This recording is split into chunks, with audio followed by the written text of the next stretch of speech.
साथियों नमस्कार। यशोमंगल में आपका बहुत बहुत स्वागत है। आज मैं बहुत सारी पॉजिटिव ऊर्जा लेके आपके पास आया हूँ। तो इंस्टा के अंदर 3 मिनट का रहता है। उसके बाद आप पूरी डिटेल हमारी यूट्यूब चैनल यशोमंगल पर जाकर देख सकते हैं। अब जैसे पहला पॉइंट है कि व्यापार में मंदी, मानसिक तनाव ये है और इसको कैसे ठीक करें।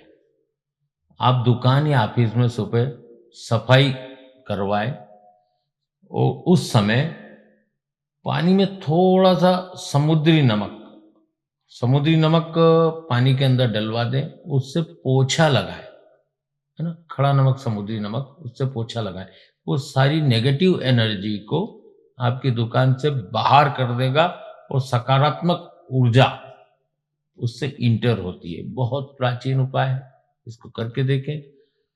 और प्रतिदिन दुकान खोलने के बाद ये दूसरा उपाय है, ओम श्रीम ह्रीम क्लीम लक्ष्मी नारायणाय नमः का जाप करते हुए पूरे स्थान पर गंगा जल के छींटे डालें। पूरी दुकान में गंगा जल के छींटे डालें। और यदि संभव हो तो दुकान में बैठकर या घर में ऑडियो पर महालक्ष्मी अष्टकम का पाठ करें। ये दरिद्रता को तो दूर करता ही है, एक अत्यंत शक्तिशाली महामंत्र है। ये एनर्जी को बढ़ाता है और व्यापार में आने वाली बाधाओं को दूर करने के लिए आपके लिए अति शुभकारी है। व्यापार में आने वाली बाधाओं को दूर करने के लिए मंगलवार और शनिवार को हनुमान जी के सामने चमेली के तेल का दीपक जलाकर इसका पाठ करना बहुत लाभकारी है।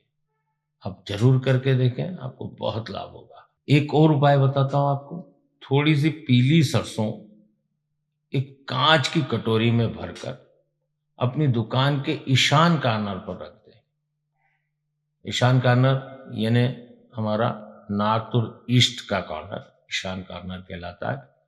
वहां पर एक कटोरी में पीली सरसों एक कटोरी के अंदर भर के रख दें।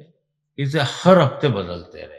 हर वीक इस कटोरी को आप रिप्लेस, यानी कटोरी में से सरसों ले, उस सरसों का कहीं बाहर चौराहे पे फिकवा दें या ठंडी कर दें, है ना।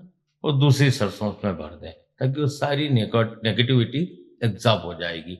या उस सरसों को आप अच्छा कंडा जलाएं, लकड़ी जलाएं और उसमें स्वाहा कर दें, जला दें। वो तड़तड़ाएगी और सारी नेगेटिव एनर्जी आपकी बाहर हो जाएगी। दूसरा उपाय, एक छोटा टुकड़ा फिटकरी का लें, उसे दुकान की चारों दिशाओं में घुमाएं। आप छुआ लें, चारों कोनों पर छुआ कर उसको चौराहे पर फेंक आए। आपकी सारी नेगेटिव एनर्जी, यह कार्य शनिवार को करें। शनिवार को करना बेस्ट रहता है। फिटकरी का टुकड़ा लेना है, उसको दीवार से अपने चारों कॉर्नर से घुमाकर किसी चौराहे पे फेंक देना। शनिवार के दिन करना ही है, बहुत लाभ होगा। सारी नेगेटिव एनर्जी बाहर हो जाएगी और आपको कॉन्फिडेंस मिलने लगेगा, एक अच्छी अनुभूतियां होने लगेगी। आप करके देखें। प्रतिदिन सुबह पक्षियों को 7 प्रकार का अनाज, सप्त धान्य कहते हैं इसको, ये ग्रहों के दोषों को तो शांत करता ही है, उन्नति के मार्ग भी खोलता है और भंडारे का लाभ आपको प्राप्त होता है। ये करके देखिए, आपको बहुत लाभ होगा।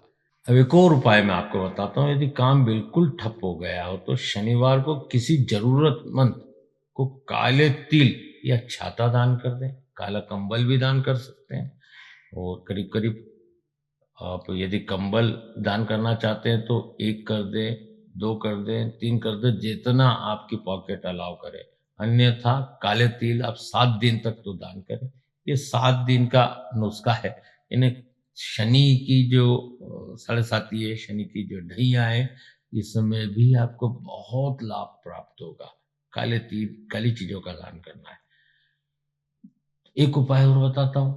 एक साबुत सुपारी, एक तांबे का सिक्का, उसको शुक्रवार के दिन मां लक्ष्मी के चरणों में रखें और पूरी रात माँ लक्ष्मी के मंदिर में चरणों में रखे रहने दे उसे, और उसे लाल कपड़े में दूसरे दिन सुबह लाल कपड़े में बांध कर अपनी तिजोरी या दुकान के गल्ले में रख दें। ये बरकत का कारक माना जाता है और आपके धन धान्य में वृद्धि होती है। इन उपायों के साथ साथ अपनी कार्य प्रणाली की समीक्षा भी करें। कभी कभी आध्यात्मिक शांति और शांत दिमाग के लिए किए गए व्यापार के निर्णय ये तुरंत प्रभावी दिखाई देते हैं। ऐसा नहीं कि हम सिर्फ उपाय कर रहे हैं तो उससे धन की प्राप्ति होगी, श्रम भी करना पड़ेगा। ये साथियों, आपको हमारी बात अच्छी लगती है, लाइक करिए, सब्सक्राइब करिए और आगे फॉरवर्ड करिए, ताकि हमें भी एक आत्मबल मिलता है और प्रेरणा मिलती है कि हम नई नई जानकारियां आप तक पहुंचा पाए और आगे भी पहुंचे, लोगों को लाभ हो। ये परमार्थ है। और हमें कमेंट्स करिए, हमारी बात अच्छी लगती है। धन्यवाद।